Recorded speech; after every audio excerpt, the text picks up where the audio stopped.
Okay. So there's a fixed mindset and there's a growth mindset. Mm-hmm. And this is really like heavily cognitive behavioral therapy based. There's like a theory already with this stuff.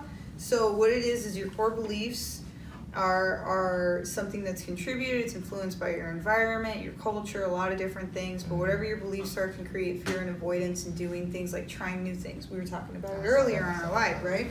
Yes. So when you want to try new things, it can become difficult because your core beliefs can tell you that I'm not good enough or I'm not smart enough, and so that creates fear and avoidance. And when we try new things and we feel like it's too difficult for us, research shows that our effort drops. And if our effort drops, we lose interest, we don't try anymore, and then it becomes a fixed mindset that I'm actually not smart enough to do this, right? And the growth mindset is, well, I'm not smart enough yet, right? It gives you the opportunity to learn. That's kind of what I gathered. Yeah. So if you have that, then you can change your core values if you have a growth mindset versus a fixed mindset. Yeah, I think one of the things I took away to sort of like piggyback on what you said is that with a fixed mindset, you have fear of judgment. And so it's like, okay, my fixed mindset it actually inhibits my ability to try new things and to experience life in a different way because I'm thinking about what other people are thinking about me as opposed to thinking about as I enter into this challenge or as I enter into this activity or whatever I may be doing, what am I going to gain for this? You think about more so what you're going to lose by what other people are going to think about it. Right. Yeah. I think that's something that was really powerful into like that they mentioned to apply it into like real world is like the study with the kids, like the kids that were doing puzzles. Were practicing on the easy puzzle. And like they were like, oh, I'm so smart, I'm so gifted. I don't really have to try that hard because I naturally have this talent. And then when the puzzle changed and it became more difficult, the kids that didn't believe that they were gifted and that they were just born with this talent, they were born with the practice of like working hard. They figured a way out they figured a way to put the puzzle together. And just to put that in to like real life perspective, when we grow up with feeling like we're entitled, like things are given to us because we've never had to work for it, it's going to be very difficult for us to learn ways to maneuver when we do face a difficult situation. In comparison to somebody who's dealt cards where they've had to fight and they've had to work really hard their entire life. Like that work ethic when it comes to a difficult moment, like they're going to figure out a way to get the job done because that's the way that they function. Like their core belief is, I'm able to figure this out because I've done it so many times before. I've had to do it. Well, and I think it takes a lot of resiliency as well to be able to make those changes too. So I really like that. Okay, so talk about our personal takeaways. For me personally, it's just like, because I think it's easy. Like I think in certain arenas you can actually fall into having this fixed mindset. You know, there's certain things that I do and I naturally do them well, and there's certain things that I avoid doing because of that fear of like, you know, what is it going to be or the perception that other people are going to have. Like even we talked recently about the podcast that I was doing. And so the crazy thing about it is like I've had this thing that's sort of like I haven't moved forward with doing it, but I talked to a friend of mine who owns a consulting firm and she's doing her podcast. And so literally she was walking me through the steps of how to do it. And it was literally so simple. I've been avoiding doing something that was yet super simple, right? But it's like, oh man, I thought it was going to be this difficult task, or I thought it was going to be challenging, and all these different things that I thought that weren't reality. And so I think like even if I would have had this mindset of growth, okay, I'm going to pursue this. I don't care how difficult it may be. I don't care what people are going to think about it. Like I'm just going to pursue this and gain all I can. Even though I gained knowledge by reaching out to her, like I wasn't pursuing it on my own. Like I took like sort of like a shortcut. So, no, I think that's a sign of growth if you're able to say, well, you know how to do it, and I know that I don't really know how to do it, so I'm going to ask somebody that knows what they're doing. You know, I think that's a sign of growth. The reason why I said that is because there were the time in between me reaching out to that person and me the inaction. I wonder, like in that inaction, was there like fear in there? Like, oh, this is going to be a lot for me to do. Like, is it something that I can really do? Do I have the time, the commitment to do it? I mean, there was a lot. There was definitely a lot of things that were going on in place. I would definitely say some fear was included within that for sure. Yeah, I think I can relate to on just entrepreneurship and trying to get things started and you feel like you have a great idea, you try to implement it, and then you realize there's 1,000 steps behind it. Right. And it's like, can I do all of that? I can't do all of that. How am I going to do all of that? Yeah. So I think just you saying, I asked somebody else, those are the things that I've done, Right. That's why I got my partner, right? Right. Because it's one of those things, like when you realize that, you don't have control over everything, then you have to be the one that's vulnerable enough to say, I just need more help. This is the thing though, what if we ran to the things that challenged us? This is one thing I took away. What if we ran to the things that challenged us in the same way that we run towards those things that are easy for us? Like those individuals that were doing the game early on, like they were gloating like, oh man, I'm the best at this, right, type of thing. Like, oh y'all put this puzzle together in no time. But then when it came a little bit difficult, they were like, let me sneak off over here to the back real quick. Like, what if that same individual like sort of ran towards the challenge in the same way they ran that's what towards those other kids But do, that's right? but that's what I feel like. It depends on what your core beliefs are. Like if you take a challenge on and you take it on like it can be scary, but like I want to do it, but there's still like some excitement behind it. I feel like that's when someone is more willing to run towards something that can be more difficult. Right, absolutely. Yeah. And that goes into, at least something that I really took away was the rewiring of your brain, because just developmentally, like as you get older, your brain and the way that you think and your cognitive functions, like they change. So especially if you're intentional about it, you're going to be rewiring your brain, and if you're doing it in a way that you're like seeking growth, Right. you're going to be unstoppable. Neuroplasticity, Because you can't lose in that's that. what that is. Right? Rewiring of the brain. That's good. So why is this important?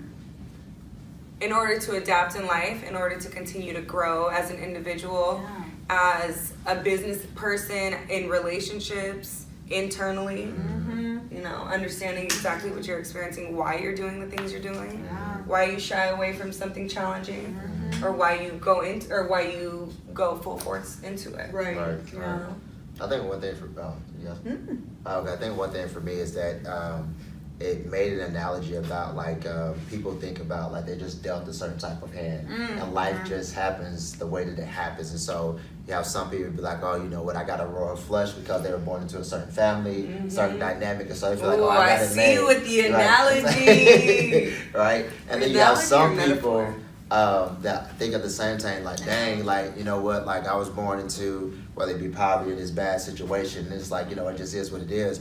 But with the growth mindset, no matter if you have a royal flush or if you have, ace high, whatever it may be, like you have the ability to get to a royal flush, depending on what you do. And it had these three things. It was, I wrote them down. The physically grow your brain, the speed up your brain, and the rewind of your brain. Like if you even like had the knew that, okay, like I have the ability to change like my situation by like intentionally like developing my brain and doing stuff that's gonna challenge me. I don't think a lot of people think that way. I think more people think that the hand that they're dealt is what they have than the people that actually think like, I can take this hand and win with it. Right. That feeling of powerlessness or lack of control. The victim mentality.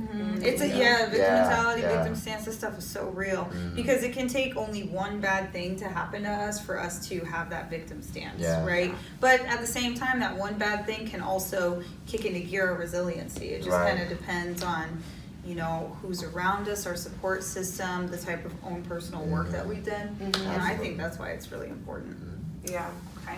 What would a growth mindset action plan look like with brainstorming bombs? So maybe the first part, what would a mindset action plan look like? I think, Wow, no, please. Please take it away. Just being intentional about things that actually do those three things. So if you have knowing that you can physically grow your brain by put more demands on it. And so, okay, like I know that my threshold is this. Like I typically wake up at 6 o'clock in the morning. I know I have to be in bed by 10 o'clock in order for me to feel good. When I wake up at 6, you know what? Hey, I'm gonna push myself a little bit further. I'm actually gonna set my alarm for 5 a.m. and I'm actually going to take this morning. I'm actually gonna do some, personal development. I'm going to listen to a course. I'm going to listen to a podcast. I'm going to do something. So whatever your normal threshold is, you have to actually go past whatever that may be. So it's like intentionally pushing yourself past whatever it is that you've established as your norm, and actually say, okay, this is what I can do, but I'm going to be intentional about going past that and just choosing areas to actually do that. I think in doing that, you can actually just, as it talked about, growing your mind by like pushing the limits. I think that essentially, like, it's identifying what those goals are in ways that you are going to be intentional by, like, maybe even writing it down, putting it on a calendar, putting it on your mirror, or putting it somewhere to where you can see it every day, to where it's the reminder, or conveniently enough, having it on your phone reminding you every day at the same time, so that it's like a consistent, it's in your routine. Right, absolutely. I love what you guys are talking about. I mean, it's already inspiring me to create an action plan. Absolutely. Okay. So what would for you? What would be some bombs for you to really grow your mindset?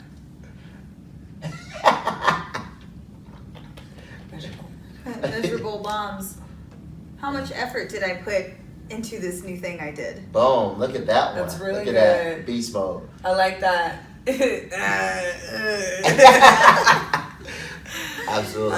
Oh yes. Maybe the frequency, with, like you said, being intentional. If your goal is to wake up every day and go on a walk in the morning, how many days? Make it measurable for out of the week. Come on. So I'm gonna walk 3 days. Come on. Come with it. I love the hype, but I'm gonna walk 3 days during the week. Right. And then at the end of the week, I'm gonna give myself a reward for reaching that goal. Like a donut. I would walk for a donut. So you know what I'll walk saying? to the donut shop. On day 4, I'm gonna do something What's the extra, donut? push myself to that limit. Okay. All right. All right. What would be the outcome of this action plan? Success. Showing yourself that you're capable. Okay. And pouring into your confidence jar. Yeah. And reminding yourself and giving your brain evidence. This is our jar of confidence. But really giving you so much. Overflowing. But giving your brain evidence that you're able to do it. Yeah. Right? So that's what I think. I think what you're saying, I think that changes the mindset, because the limiting belief is that I can't do it. And so then when you put forth effort in that and you actually prove to yourself that it's possible, then what become your possibilities in life?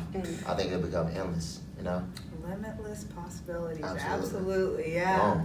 Yeah. Oh, okay. Y'all are over here getting lifted right now, listening to y'all, just empowered. I'm glad. Okay, so some of my outcomes for action plans would include confidence jars. Yes.